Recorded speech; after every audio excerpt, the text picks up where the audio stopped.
The first time she saw him, she thought he was just a harmless vagrant.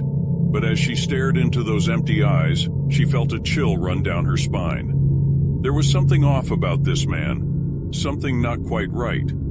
He looked like a zombie, or maybe a ghost, with his ragged clothes and unkempt hair. He seemed out of place in the park, like a predator lurking in the shadows. She tried to ignore him and kept walking, but she couldn't shake the feeling that she was being watched.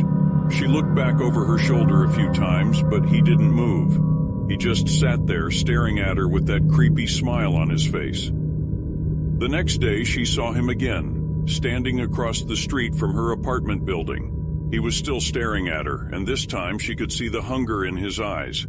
The man was like a moth to a flame, drawn to her in a way that she couldn't explain. She tried to avoid him, but he always found her. He would follow her to work, to the grocery store, even to the park.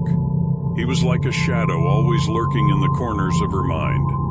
As the days turned into weeks, she began to feel like she was losing her mind. She would see him everywhere she went, even in her dreams. She started to avoid going out altogether, staying inside her apartment day and night, but he always found a way to get to her. One night she was sleeping when she heard a noise outside her window. She got up and went to the window, and she saw him again, staring back at her with those empty eyes. She screamed, but he didn't move. He just stood there, smiling that creepy smile. It was like he was taunting her, daring her to come outside. She called the police, but they couldn't find the man. He was like a ghost, always disappearing into the shadows. She started to see a therapist, but even that didn't help. She was trapped in her own mind, always looking over her shoulder, always afraid of what was coming next. And then one night she decided to confront him. She had to know what he wanted, why he was stalking her. She went outside and she started walking. She didn't know where she was going, but she had to keep moving. She walked for hours and she didn't see the man anywhere. She was starting to think that she had imagined him. But then she saw him. He was standing in the middle of the street, blocking her path. She stopped and the man smiled at her. It was the same creepy smile that she had seen before. "Hello," he said. "I've been waiting for you." She felt a chill run down her spine. "I've been watching you," the man said. "I know everything about you." "What do you want?" she asked, her voice barely above a whisper. "I want you," the man said.